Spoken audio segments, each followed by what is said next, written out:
하나님 나라가 쳐들어온다. 침입하시는 하나님 나라. 이게 대림은 주님이 오심을 기다리는데, 주님이 오신다는 것은 하나님 나라의 통치거든요. 무서운 거예요. 세상은 세상의 통치를 힘이, 권력이 또는 자본이, 근데 하나님은 힘이 아니고 평화, 공조, 이것을 이야기하거든요. 실제적으로 많은 분들은 하나님이 안 오시면 좋겠다라고 생각할 수도 있겠죠. 주님이 오시는 대림절 첫째 주일입니다. 주님은 이전에도 오셨고 지금도 오고 계십니다. 그리고 앞으로도 오실 주님을 영접하는 은혜를 온전히 누릴 수 있기를 바랍니다. 우리의 삶은 수많은 만남과 관계들로 이루어져 있습니다. 만나면 반가운 친구도 있고 가까운 관계도 있고 불편하고 거북한 관계도 있습니다. 실로 인간 역사의 진보 뒷면에는 수많은 적대적 대립과 갈등과 분열과 충돌이라는 태보도 함께 존재합니다. 성경에도 예수님도 이러한 적대 관계가 있습니다. 성경에도 하나님의 역사 속에서도 이러한 적대 관계들이 많이 기록되어 있습니다. 제가 지난주와 마찬가지로 카톡에 설교 본문을 올려줬죠. 읽어보신 분이 다야 읽어보셨겠지만은 좀 내용이 묵상을 하고 오시면은 읽어보고 오시면은 훨씬 은혜가 높습니다. 아멘. 그렇지 않으면은 저게 무슨 말인지 이해가 좀 힘들 수가 있어요. 최대한 제가 이제 설교를 이렇게 하는 것을 이제 우리 피터 장로님이 찍어서 이렇게 올려주는 것도 저도 들어보면은 제가 막 너무 설명을 많이 하려고 하는 것들이 오히려 많아요. 그래서 이제 되도록이면 줄이려고 해요. 왜냐하면은 그렇게 설명하는 것이 별 도움이 되지 않을 것 같아요. 즉 신앙은 하나님과 나와 1대1의 관계 속에서 돈독해지는 건데 그냥 그렇구나 이렇게 가는 것보다는 그 말씀을 붙들고 기도하고 아멘? 살아보려고 하는 겁니다. 그때 자기 것이 되는 거지 이상한 것을 아무리 설명하고 제가 아무리 이걸 설명해도 되지 않아서 제가 되도록이면 앞으로 설교는 준비해서 읽도록 하겠습니다. 그리고 되도록이면 공유를 하겠습니다. 여기 오늘 공유하다 보니까 막 글자 틀린 것도 많고 그런데 그것은 그냥 이해해 주시고 성경에서도 이러한 적대적 관계 속에서 일어난 일들을 많이 기록하고 있습니다. 예를 들어서 가나안 땅에 정착하는 가족의 그곳에 7 족속과의 싸움들이 기록되어 있습니다. 그리고 바벨론, 아시리아, 페르시아, 헬라, 로마 제국에 이르기까지 이스라엘은 주변국과의 적대적 관계 속에서 생존해 왔습니다. 또한 이스라엘은 민족적으로 북이스라엘, 남유다로 나뉘어졌습니다. 사회적으로는 유대인과 이방인으로 나누어졌어요. 신분적으로는 주인과 종, 남자와 여자. 여자는 사람의 숫자에도 12살 된 어린아이, 12살 미만의 어린이는 숫자에도 포함되지 않았습니다. 또한 종교적으로도 굉장히 큰 대립관계에 있었죠. 예수님은 이러한 역사적 맥락 속에 유대인의 남성으로 태어났습니다. 유대인의 남성, 주류입니다. 남자입니다. 그런데 예수님은 유대 전통과 어떤 관계를 가지고 있었습니까? 충돌했습니다. 대립했습니다. 복음서에 보면은 안식일과의 충돌을 막 일으키죠. 성전을 갖다가 정하죠. 바리새인과 서기관들, 사두개인들이 예수님과 대적을 합니다. 오늘 이 마가복음의 본문도 제가 마태복음을 읽었지만은 두 병행 본문이 있습니다. 제가 두 가지를 다 넣으려고 하다가 좀 힘이 들었습니다. 오늘 보면은 마가복음은 본문으로 택한 마가복음에는 여인이 나오죠.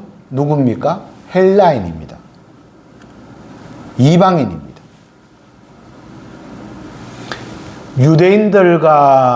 유대인 이방인으로 나누어졌다고 했죠. 이방인입니다. 그리고 어느 족속이라고 기록되어 있습니까? 수로보니게 족속입니다. 수로보니게는 페니키아 사람입니다. 그 당시 유대인들은 이 수로보니게아 사람들을 개 같은 사람들이다, 이렇게 폄하해서 불렀습니다. 그래서 오늘 보면은 개라는 말이 나옵니다. 그러니까 유대인들은 이 수로보니게를 인종적으로, 민족적으로, 문화적으로 적대적 관계 속에 있었습니다. 저 사람은 개야 라고 한다는 것은 그 관계가 어떤 의미인지 우리가 잘 알고 있습니다. 그런데 이 여인이 귀신 들린 딸, 우리가 이 내용 본문들은 두 가지 병행 본문입니다. 마가에도 기록되어 있고 마태에도 기록되어 있는 것인데 오늘 저는 마가를 한번 살펴보는 겁니다. 이 여인이 자기 딸이 귀신 들렸어요. 그리고 구원해 줄 것을 예수께 간청했습니다. 그런데 오늘 본문에서 우리가 지금까지 알던 예수님과 다른 아주 적대적이고 냉소적이고 냉정한 예수님을 만납니다. 예수님은 불쌍히 여기고 민망히 여겼는데 아주 이 수로베니기아 족속의 여인과는 첨예한 대립을 하죠. 요 본문이 끝나고 나서 다음에 나오는 기먹고 말 더듬는 사람은 예수님이 그를 데리고 와서 어떻게 합니까? 안수해서 귀에 침에 기를 바르고 에바다라고 하잖아요. 그 모습과도 180도 다릅니다. 아주 냉정합니다. 완고합니다. 일방적입니다. 우리 딸을 고쳐주세요라고 하니까 야, 누가 이렇게 이야기하죠. 뭐라고 이야기했죠? 한번 볼까요? 자,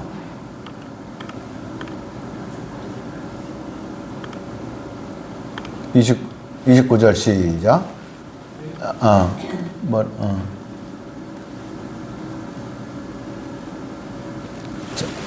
아주 주여 올소이다마는 상아래 개들도 아이들이 먹던 무슬기를 먹사입니다. 이렇게 하죠. 그 앞에가 예수님 뭐라고 이야기하죠?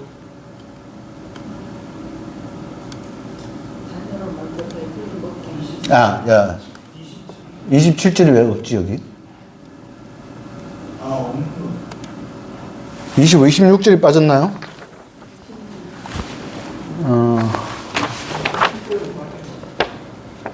자, 예수께서 27절 한번 읽읍시다. 시작.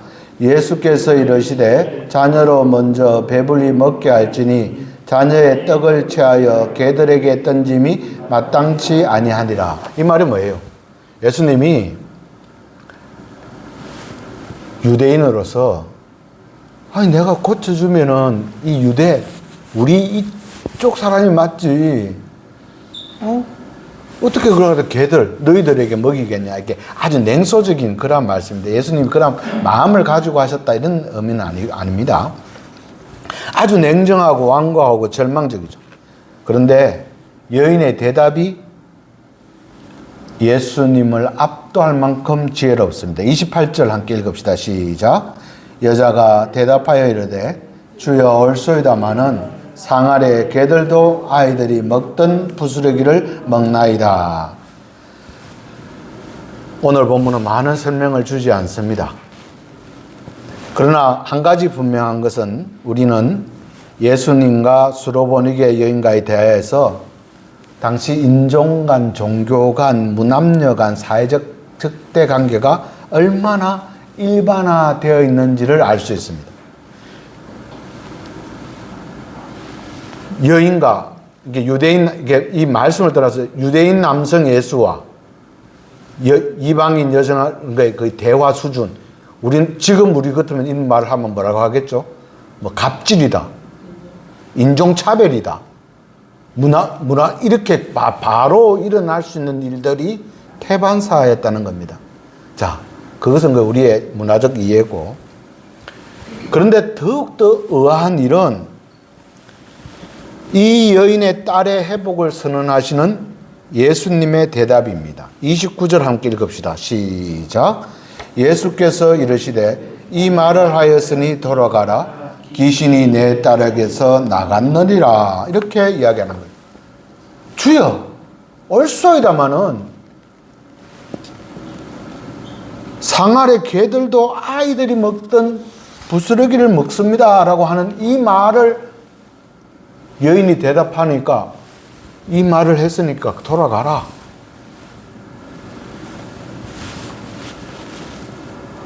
이렇게 마가는 기록하고 있습니다.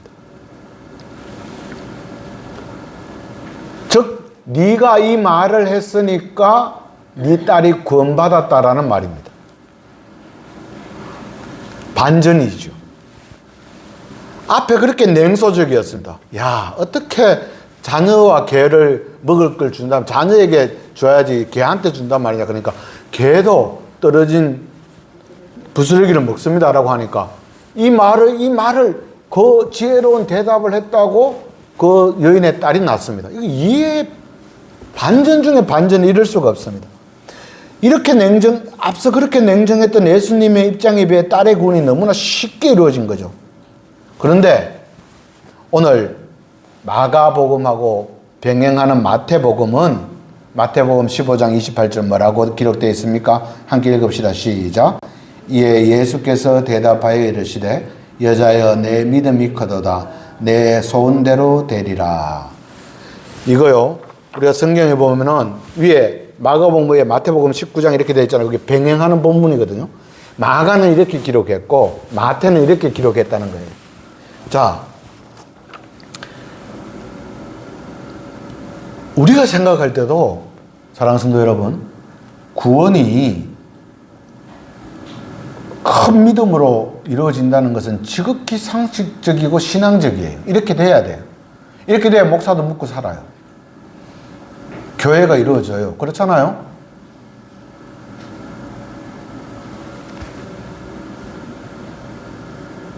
목사가 선지자처럼 돼야 되고 뭐 이렇게 여러분의 영적 아버지가 돼야 묵고 살지. 뭐 죽음 나도 얼마 안 된 사람이 목사님 간다고 뭐 될 수 있나요? 큰 믿음이 있어야 되는 거 맞아요. 그런데 마가는 그렇게 기록하지 않고 있다는 거예요. 치유받은 게 이 말을 했기 때문이에요. 그럼 말 잘하면 되는 건가요? 믿음이 있어야 돼요. 우리가 잘 아는 대로 큰 산을 왔다 갔다 하는 애줄타기 하는 사람이 왔다 갔다 하니까 밑에 있는 구행꾼들이 와 잘한다 박수 칠 때, 여러분 제가 여러분 중에 한 사람이 놓아서 안고 제가 이렇게 목마를 태우고 갈 수 있다고 믿으십니까? 그러니까 사람들이 믿습니다 라고 하는데 아무도 안 나오니까 여러분 중에 아무도 없습니까? 라고 했을 때 저요 라고 섰는 사람이 그 왔다 갔다 하는 외줄타기 하는 부모의 아들이다, 자녀였다 라는 이런 이야기를 우리 들었잖아요. 구원을 위해서 믿음이 선행되고 큰 믿음이어야 합니다. 그런데 마가는 예수님께서 여인의 딸을 구원하시는 것을 여인의 믿음으로 연결짓지 않습니다. 그 대신 이 말을 하였으니라고 기록하고 있습니다. 중요한 겁니다. 여기에 비밀이 있습니다.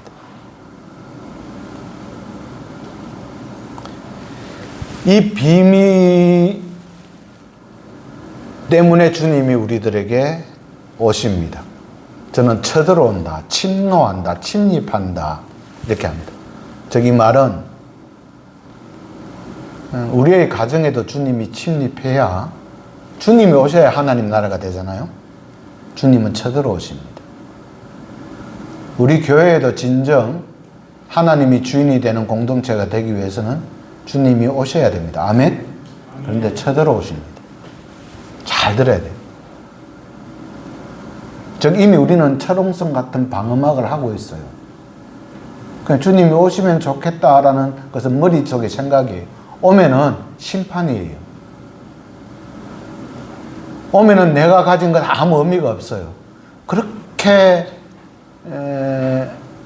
남을 못 살게도 하기도 하고 막 그렇게 가지려고 했던 내 모든 것들이 허물어져요. 여인의 말 때문에 이루어진 구원이라고 다 설명하지는 않지만은 굉장히 부족해요. 근데 이 말을 했어요. 오늘날 우리는 얼마나 말로 신앙생활 잘하고 있습니까? 입에 침도 바르지 않고 거짓말처럼 우리는 얼마나 많은 말로의 신앙을 합니까? 우리가 드리는 기도의 적용을 위해서 우리는 얼마나 많이 노력합니까? 얼마나 많이 선행하고 양선하고 절제하고 온유합니까?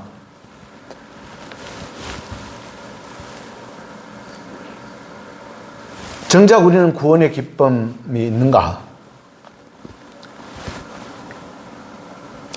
오늘 예수님은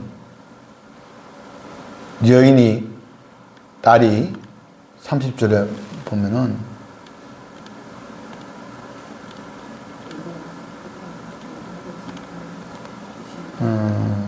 이유를 숨기고 있죠. 정작 30절 한번 읽어볼까요? 뭐라고 읽으래요? 다 없어요. 왜? 30절 함께 읽어볼까요? 30절 시작. 여자가 아이가 침상에 누웠고 귀신이 나갔더라. 구원은 주님께서 하시는 거예요. 예수님이 이렇게 구원을 숨겨요. 앞뒤가 달라요. 주님이 수사학적으로 보여주는 거예요. 주님의 의도와 정체성을 숨기고 있는 것이 마가복음의 특징이에요. 제가 다음 주에도 마가복음 복음에 대해서 이야기를 할 건데 무시무시한 거예요. 복음이라는 게.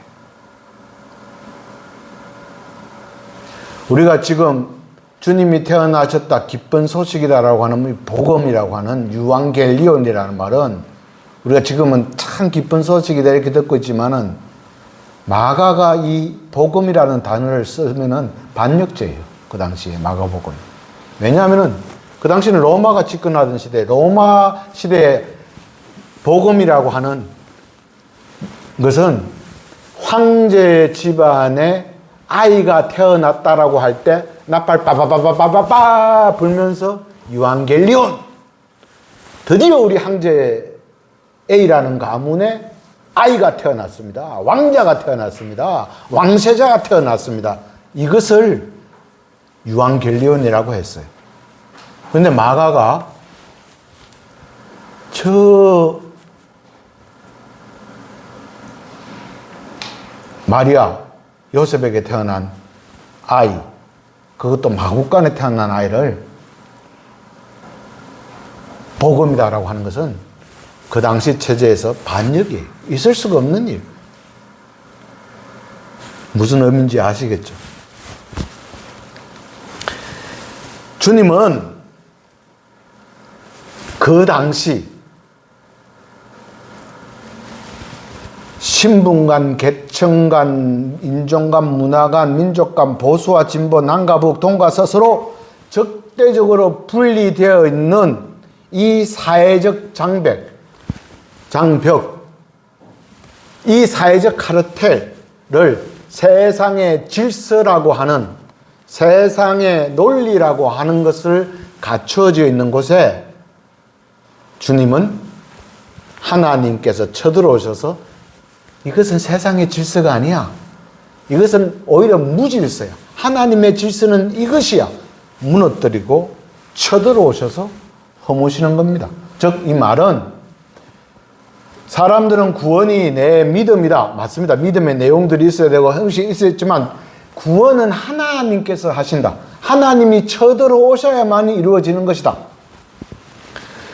예수 그리스도를 통해서 이 땅의 역사 안에 침입해 들어오신다. 그래서 강한 자와 약한 자, 부한 자가 없는 자를 나누는 이 사회적 구조를 허물어뜨리고 서로 적대적으로 하고 있는 이 삶을 허물어뜨리는 하나님 나라가 침입한 곳에 예수님이 쳐들어오신 곳에 하나님의 나라가 이루어진다. 바라고 원하옵기는 우리 교회에 주님이 쳐들어오시기를 기도합니다.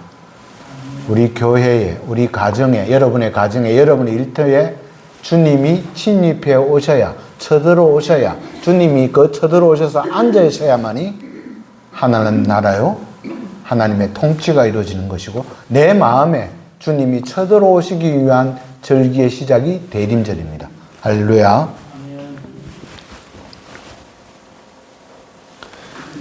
예수님은 수로보니게 여인의 간청을 들었죠. 참 수사학적이잖아요. 자녀에게 먹을 것을 개에게 어떻게 주리? 개도 떨어진 부스러기는 먹습니다. 이 내용들 속에서 얼마나 귀한 애드리브와 수사학적 연출이 있습니까? 그런데 그 여인을 고칠 만한 이유가 말을 했기 때문이라고 마가는 기록하지만 모든 구원은 예수님이 혈류병 걸린 환자를 고친다든지 말 더듬인 사람을 고친다든지 게네사렛에서 병자를 고치고 38년대 병자를 고치고 이것은 그 모든 것은 예수님의 주권적인 뜻입니다. 즉 침입해 오시는 겁니다. 하나님의 뜻입니다. 여러분을 죽고 살리게 하시는 것 하나님의 뜻입니다. 아멘. 그러므로 하나님께 기도하고 매달리시기를 바랍니다. 여자가 집에 들어가면 저 아이가 침상에 누웠고 귀신이 나갔더라. 그 여인이 한 게 뭐 있습니까? 주님께 간청하고 말 잘한 겁니까? 그럴 수도 있습니다. 그러나 그것이 주님의 구원에 주권적으로 역사하지는 않는다는 겁니다. 주님은 우리 이족에 그냥 쳐들어오십니다. 임하시는 겁니다. 이제 우리 삶에 주님이 쳐들어오시기 위해서 우리는 대림절을 맞이합니다. 그러면은 우리가 수비력을 낮춰야 돼요. 무슨 말씀인지 이해가 되세요? 자, 주님이 여러분 가정에 우리들 삶 속에 오시기를 원하십니까? 저도 원합니다. 그러면은 내 수비력을 낮춰야 된다고요. 내 생각, 내 뜻, 내 고집, 내 판단들이 허물어져야 들어오셔요. 요즘 귤 맛있잖아요. 귤 먹을 때 요즘 브릭스라고 당도를 측정하잖아요. 좋은 당도는 여러분, 당도가 높다는 말은 썩기 직전이라는 의미입니다. 예를 들어서 귤이나 과일을 당도 높은 걸 놔두면 부패합니다. 레몬의 당도가 얼마인 줄 아세요? 레몬 먹으면 시잖아요. 레몬의 당도가 얼마일까요? 모르죠. 자, 예를 들어서 귤의 당도가 14입니다. 14라고 치자. 레몬의 당도가 얼마겠어요? 11입니다. 그 차이 별로 없습니다. 근데 그거 먹으면 왜 시큼한 줄 아세요? 산도가 높기 때문에 그렇습니다. 레몬이 가지고 있는 산도, 신맛이 굉장하기 때문에. 귤은 당도가 14가 되더라도 이 산도가 낮습니다. 즉 당도가 산도를 이기게 되는 경우겠죠. 곧 부패합니다. 바닷물이 염도가 작은 그 염도 때문에 살아있지만은 우리는 이 산도를 조절해야 됩니다. 내 수비력을 조절해야 됩니다. 그래야 주님이 오실 수 있습니다.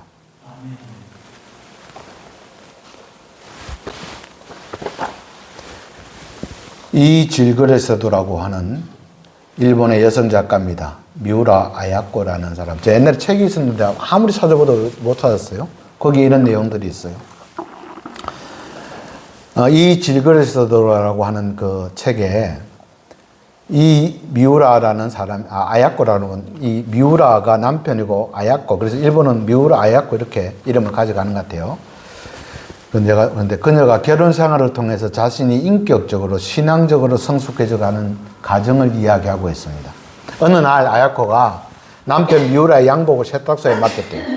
이 양복은 남편이 가장 최애하는 양복이고 구입한 지 10년이 지났지만은 옷감의 질도 좋았고 항상 깨끗하게 예지중지하는 양복이라.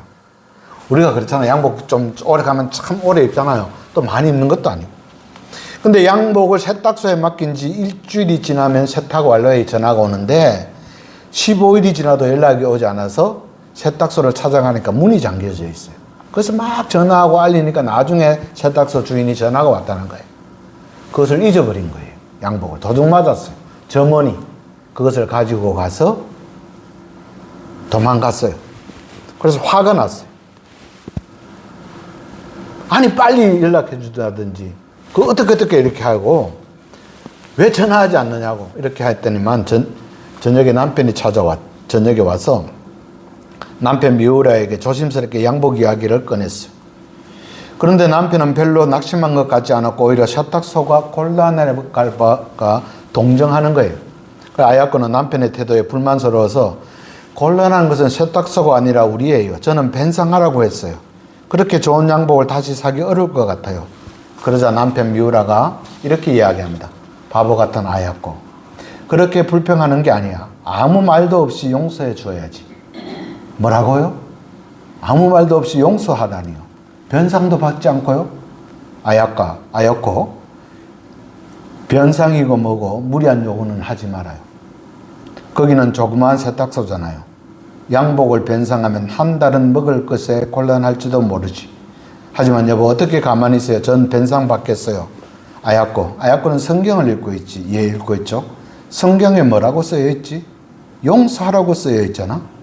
용서한다는 것은 상대방이 가시를 범할 때가 아니면 할 수 없거든. 아무 잘못도 없는데 용서할 수 없어. 그러니까 용서해줘. 이렇게 이 질그릇 속에 있었던 남편의 이 사건을 통해서 그가 신앙적으로 인격적으로 성숙했다라고 하는 내용을 기록하고 있습니다. 우리는 날마다 주기도문을 외웁니다. 우리의 죄를 사하여 주옵소서라고 하기 전에 우리는 뭐라고 합니까? 우리가 우리에게 죄 지은 자를 사하여 준 것 같이 라고 합니다. 사하여 주셨습니까?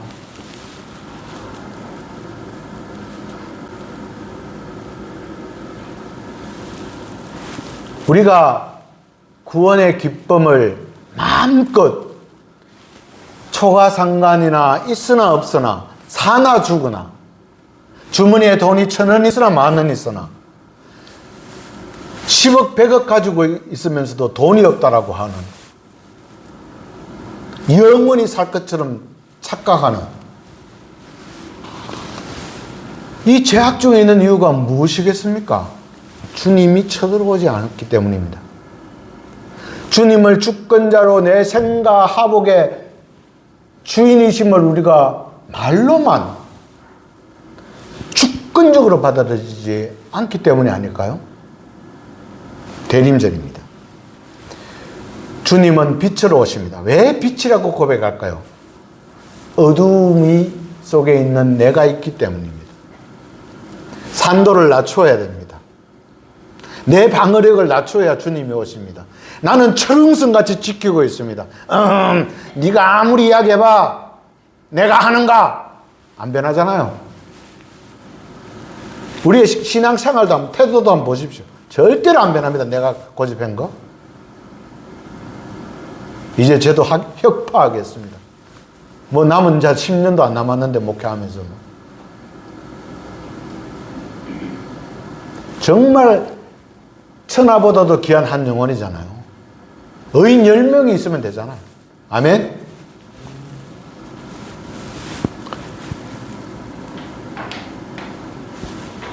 대림절은 빛으로 오시는 주님이 우리를 쳐들어오셔서 우리를 진리의 빛으로, 또 예수 그리스도의 삶을 통해서 예수 그리스도의 삶이 우리의 삶이 되도록, 그 다음에 우리가 지금까지 몰랐던 진리를, 세상의 논리에 감춰졌던 진리를 보게 하기 위해서 쳐들어오시는 절기입니다. 37절 함께 읽읍시다. 시작. 사람들이 심히 놀라 이르되 그가 모든 것을 잘하였도다. 못 듣는 사람도 듣게 하고 말 못하는 사람도 말하게 한다 하니라. 우리를 이렇게 하기 위해서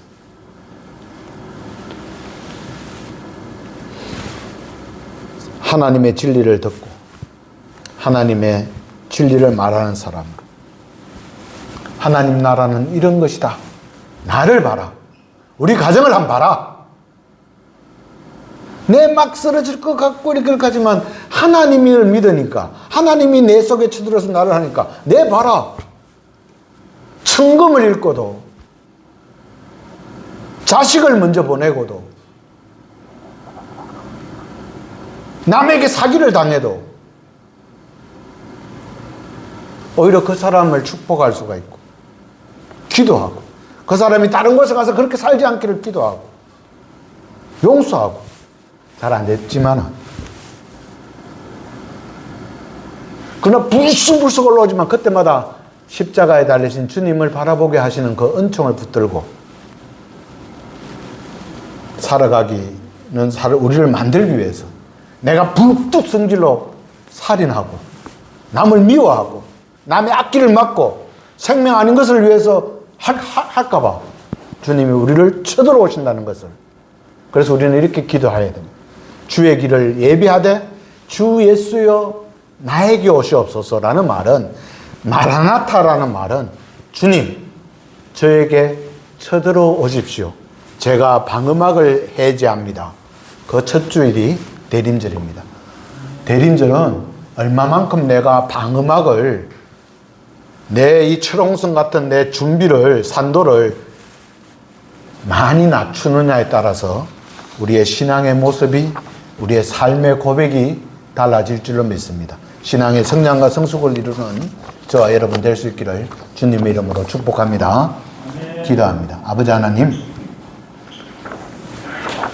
오시는 주님을 겸손히 붙들 수 있는 믿음의 역사, 삶의 고백이 있게 하시고 적용케 하시고, 그저 머릿속으로 그냥 기억하는 것이 아니라 기념하며 살게 하여 주옵소서. 예수님 이름으로 기도드립니다. 아멘.